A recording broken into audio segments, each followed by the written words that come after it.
Hi guys, today we're looking at the definite integral. Our learning intention for today is by the end of this lesson you should be able to find the definite integral of a function between the limits a and b. Okay, let's have a look and see what we mean by a definite integral. This is also called the fundamental theorem of calculus. So let f be a continuous function on ab. This means you have a function. Let's just draw out a little graph for ourselves.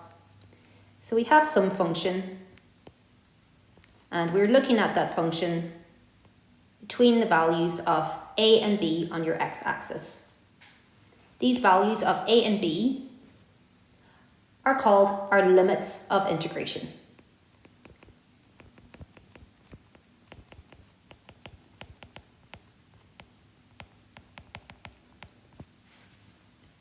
Okay, so if f is any continuous antiderivative of f and is defined on our intervals ab, then the integral between a and b of f of x dx is equal to f of b minus f of a.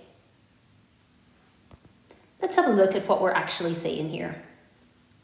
So this reads the integral from a to b of f of x dx. Note that the variable x is just a dummy variable.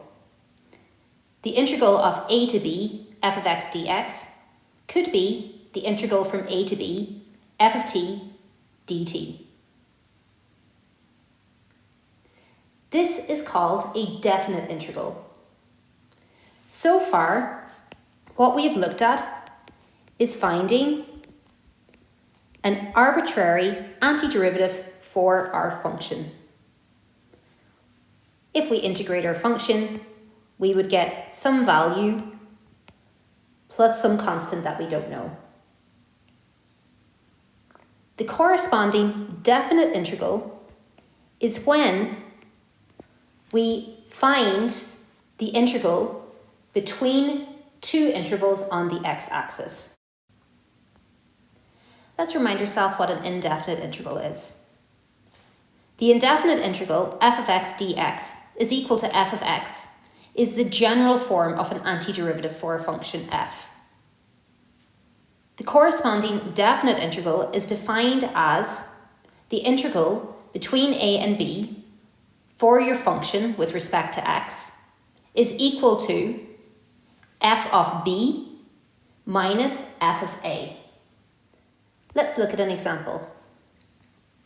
We're asked to find the integral between the limits of 1 and 4 for our function f of x is equal to x to the power of 4 plus 8x plus 2, all with respect to x.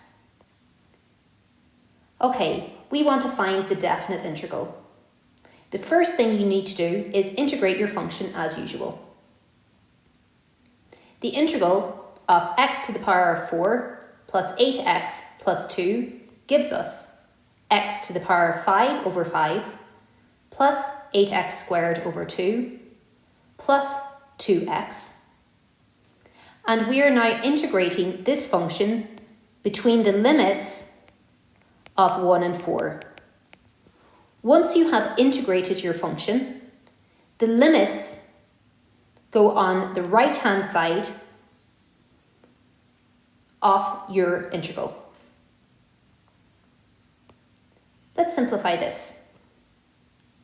This gives us x to the power of 5 over 5 plus 4x squared plus 2x between the interval of 1 and 4. To solve for this, we substitute our limits into f of b minus f of a.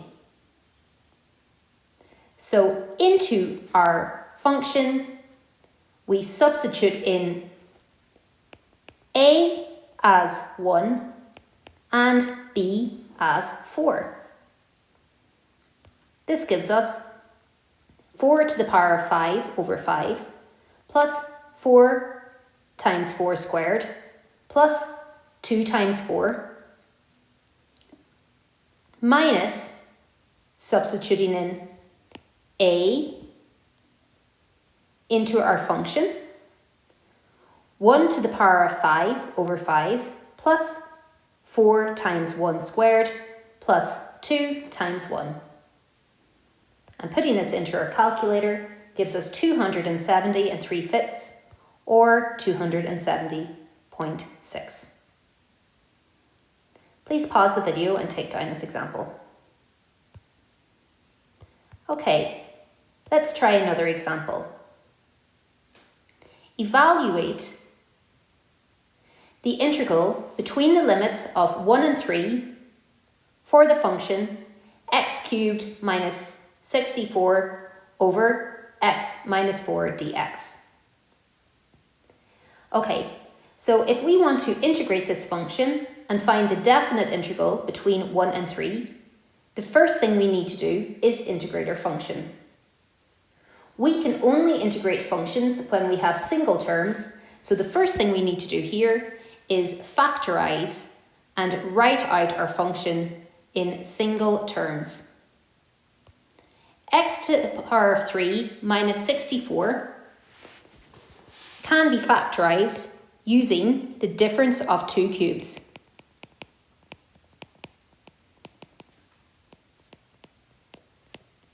This states that a minus b times a squared plus ab plus b squared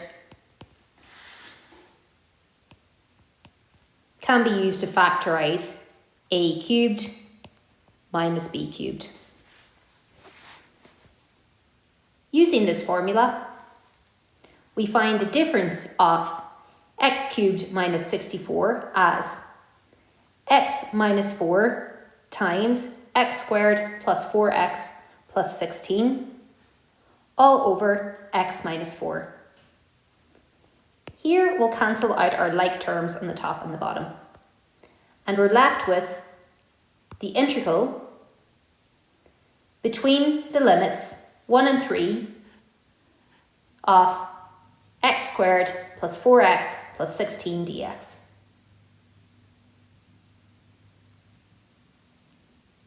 Okay, now that we have factorized and simplified our function so that it is written in single terms, we now must integrate the function. The integral of x squared plus 4x plus 16 dx gives us x cubed over 3 plus 2x squared plus 16x. And we want to evaluate this between the limits of 1 and 3. From here, we substitute our values into our definite integral equation, f of b minus f of a. This gives us 3 cubed over 3 plus 2 times 3 squared plus 16 times 3 minus 1 to the power of 3 over 3 plus 2 times 1 squared plus 16 times 1 equals 56.67. Please pause and take down this example. In this example, we are asked to find one of our limits. So we need to solve our equation to find the value of k. We're given the integral between the limits of 0 and k of e to the power of 3x dx is equal to 1/3. So this time they're telling you what the definite integral is equal to, and you have to find the limit for this definite integral. Okay, in these types of questions, step 1 is to integrate your function. So we need to integrate the function e to the power of 3x. Using our log tables, the integral of e to the power of ax dx is equal to 1 over a e to the power of ax plus c. Using this law, we get e to the power of 3x as 1 over 3 e to the power of 3x between the limits of 0 and k equals 1/3. In step 2, we need to substitute in our limits and solve for our definite integral. We know that the integral between a and b of f of x dx equals f of b minus f of a. Substituting in our limits gives us 1/3 e to the power of 3 times k minus 1/3 e to the power of 3 times 0 equals 1/3. Let's simplify.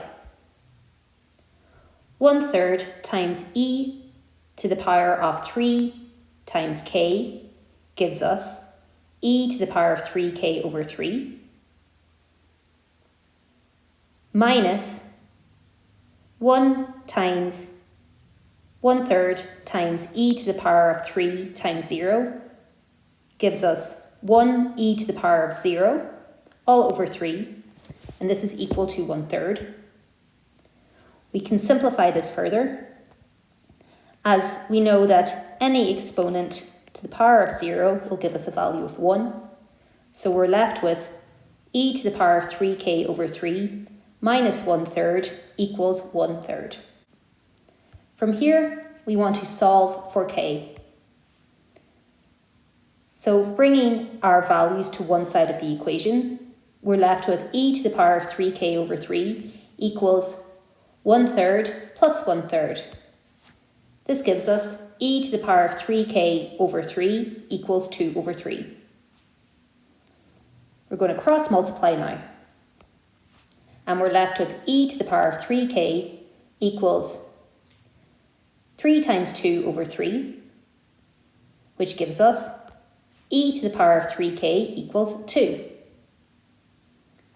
We now want to solve for our exponent k. When we're given an exponent and we need to solve for the exponent, we must convert our values into a log. To convert to a log, we move our exponent to the left-hand side of the equal side and our value to the right-hand side.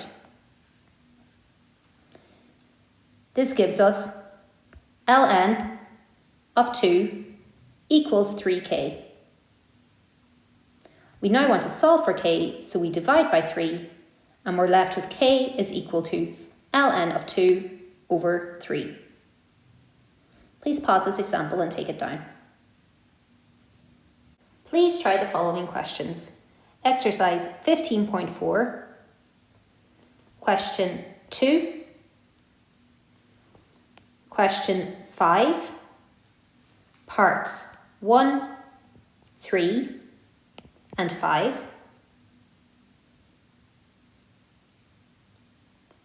question 6, part 2, question 7, part 2, question 8, part 2, question 10,